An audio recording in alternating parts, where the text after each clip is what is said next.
Aleluia, graça e paz, igreja. Boa noite. Gostaria de compartilhar uma palavra com os irmãos, que está lá em Mateus, capítulo 22, versículo 15. Perdão, versículo 17. Mateus 22, versículo 17. A palavra do Senhor nos diz assim: dize-nos, pois, qual é a tua opinião? É certo pagar impostos a César ou não? Mas Jesus, percebendo a má intenção deles, perguntou: hipócritas, por que vocês estão me pondo à prova? Mostrem-me a moeda usada para pagar o imposto. E eles mostraram um denário. E eles lhe perguntou: de quem é esta imagem e esta inscrição? E a eles perguntou: de quem é esta imagem e essa inscrição? De César, responderam eles. E ele lhe disse: então deem a César o que é de César, e a Deus o que é de Deus. E ao ouvirem isso, eles ficaram admirados, e deixando, retiraram. Senhor Jesus, aqui está a Tua palavra, Senhor. Que a Tua palavra fale conosco nesta noite. Senhor, que o nosso coração esteja aberto, Senhor, para que a Tua palavra encontre em nós, Senhor, uma terra boa. E que essa semente, Senhor, venha, Senhor, a prosperar, venha, Senhor, a frutificar nas nossas vidas, em nome de Jesus. Amém? Podei-vos assentar em nome de Jesus. Irmãos, essa palavra, ela conta um fato que aconteceu, onde Jesus, ele foi colocado à prova diante de uma situação. Antigamente, em Roma, eles começaram a cobrar um imposto muito alto em cima dos judeus. E naquele momento, os herodianos começaram a pensar: vamos ver o que Jesus vai dizer diante dessa situação, né? Porque se Jesus diz, não pague o imposto, Jesus está transgredindo uma lei. E se Jesus fala, paga, ele está compactuando, está aceitando essa extorsão que Roma estava fazendo em cima dos judeus. Então, eles queriam saber como Jesus iria sair dessa situação. E Jesus, muito sabiamente, perguntou para eles: o que vocês veem nessa moeda? Qual que é a marca dela?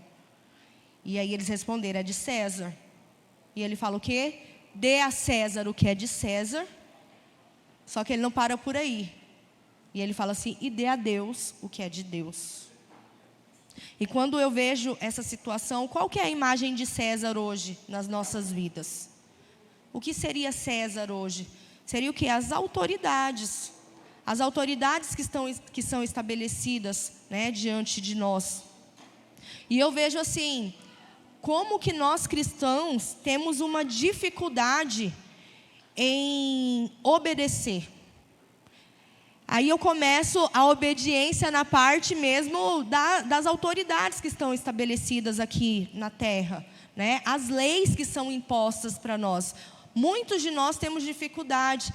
E às vezes você pode falar assim: não, mas eu cumpro as leis. Será? Será que a gente realmente cumpre na totalidade? Ou será que a gente dá aquele jeitinho, Quantos cristãos, e eu não estou falando do pessoal lá fora, eu estou falando de nós, que quando Deus fala assim, dê a César o que é de César, ou seja, é realmente uma submissão às autoridades horizontal. E dar a Deus o que é de Deus é uma submissão à obediência, o que é espiritual. E quando, de repente, eu olho para essa situação, eu vou falar de 3 exemplos, a gente pode ver assim, no direito civil, o que ele fala? Se você deve para alguém, você tem que pagar essa pessoa. Certo? Quantos cristãos dão calote por aí? Quantos cristãos estão desalinhados nessa parte? E aí eu vou um pouquinho mais além. O direito tributário, ele fala o quê? Que a gente deve o quê? Pagar os nossos impostos. Você concordando ou não, você achando que está muito caro, você está achando que o governo está superfaturando, lá não fala isso, lá fala que a gente deve fazer a nossa parte, a gente tem que colaborar. Politicamente falando, a gente também transgride a lei, mas como? Eu sei do meu dever de ir votar, eu sei do meu dever de exercer a minha cidadania. E muitas vezes eu não faço isso. Não, Luz, mas eu vou justificar o meu voto. Mas você está sendo honesto? Realmente você não foi votar porque você estava impossibilitado? Ou você usou a própria lei para usar como desculpa para você não ir lá e fazer? A gente está transgredindo. Mas eu não sei em quem votar, mas eu não sei. Então, se eu não sei, eu vou buscar.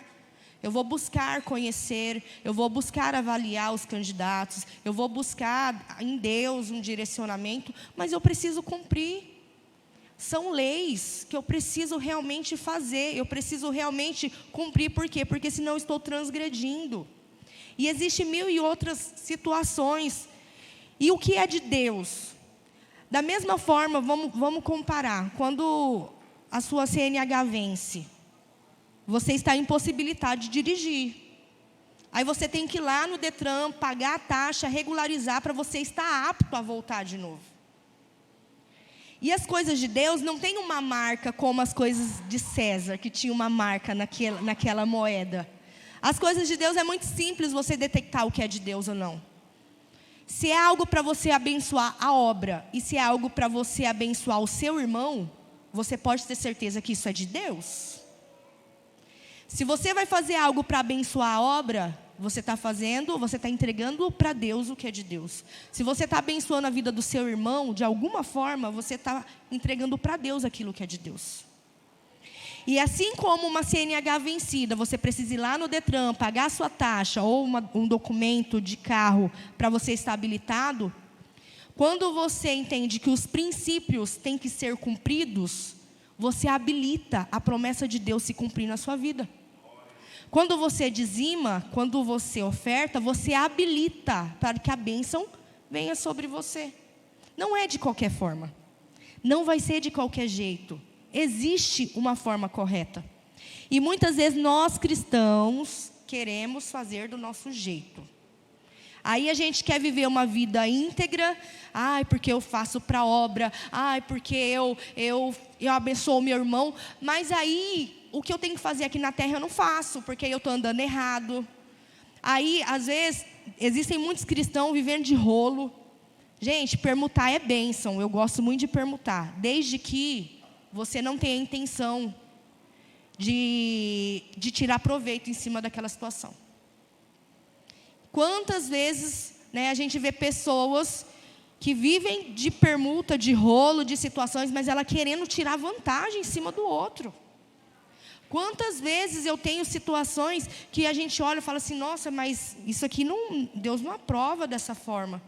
Quantas vezes nós, como os cristãos, estamos... aí eu já ouvi uma frase meio assim, não, a melhor coisa é dever banco, porque dever banco, ninguém está lá na sua porta, ninguém está te cobrando. Olha o pensamento, olha uma mente de escassez aí. Não, irmãos, nós temos que, independente se é o banco, se é o irmão do lado, a gente tem que cumprir o nosso compromisso. A gente tem que tirar essas coisas, esses pensamentos do mundo dentro das nossas vidas e entender que a gente tem que se alinhar. A gente precisa, ninguém aqui não é santificado não, mas a gente tem que buscar a estar alinhado todos os dias, todas as vezes. E a palavra nos fala, vamos entregar a César o que é de César. Se você deve ao seu irmão algo, entrega para ele. Se você deve o banco, vou buscar uma situação, uma saída para me regularizar minha conta, minha dívida. Eu entendo uma coisa, o cristão tem que ter um nome limpo. Luz, mas tá difícil. Vamos orar, vamos pedir direcionamento de Deus. Porque assim, irmãos, a gente precisa ter integridade no que a gente faz. As pessoas precisam olhar para nós e falar assim, não, ali é uma mulher de Deus, é um homem de Deus, é uma casa de Deus. O problema não é dever, o problema é a gente dar um passo maior do que a nossa perna. E aí a gente se enrola e daqui a pouco é uma bola de neve, mas o problema não é isso, o problema foi como eu adquiri aquela dívida. Um dia eu vi uma pergunta assim: parece que eu atraio boleto, eu atraio conta. E a pessoa falou assim: não é você atrai o boleto, não. Você pega o seu cartão e você vai lá comprar. Não, você vai e faz uma dívida. Ou seja, você não atrai o boleto, você vai lá e compra. Você vai lá e enfia o pé na jaca mesmo, por isso você está devendo. Ou seja, a gente também precisa ter esse domínio próprio na nossa vida financeira. Mas a palavra do Senhor nos diz, né? Aquilo que a gente coloca e consagra no Senhor, o Senhor, Ele é fiel para devolver, para nos abençoar infinitamente mais. E a única parte que Deus fala: fazei prova de mim, é nos dízimos e nas ofertas. Então, que nós, nessa noite, podemos ver que não é só uma parte. Tem um outro lado também dessa moeda que a gente precisa cumprir. E em nome de Jesus, eu creio que se você tem uma causa que você ainda não conseguiu resolver, uma causa que você ainda está desalinhado, coloca diante do Senhor. Deus não está falando essa noite para te envergonhar. Deus está mostrando para você que existem brechas que a gente precisa fechar, para que Ele possa nos abençoar. Porque o desejo do Senhor é abençoar a nossa vida financeira, é nos prosperar em todas as áreas da nossa vida. Mas existe algo que a gente precisa fazer. E se depende de mim, eu vou fazer a minha parte e a parte do Senhor. Eu tenho testemunho de pessoas que deviam muito, assim, muito que eu digo assim, né? Uns 50 mil para frente. Quando foi negociar a dívida, 5 mil ela pagou. Então Deus é Deus. Às vezes eu não consegui provar desse milagre, porque às vezes eu vejo esse gigante na minha vida financeira tão grande que eu acho que é impossível. Mas quando a gente coloca no altar do Senhor, nos pés do Senhor, Deus, Ele vai honrar a intenção do seu coração, em se alinhar, em realmente andar com integridade. E Deus vai abençoar a sua vida em nome de Jesus. Amém? Nós vamos receber hoje um envelope. Tem o número Pix no envelope também. Você possa fazer a sua oferta em amor, entregar o seu dízimo em amor à casa do Senhor. Aleluia.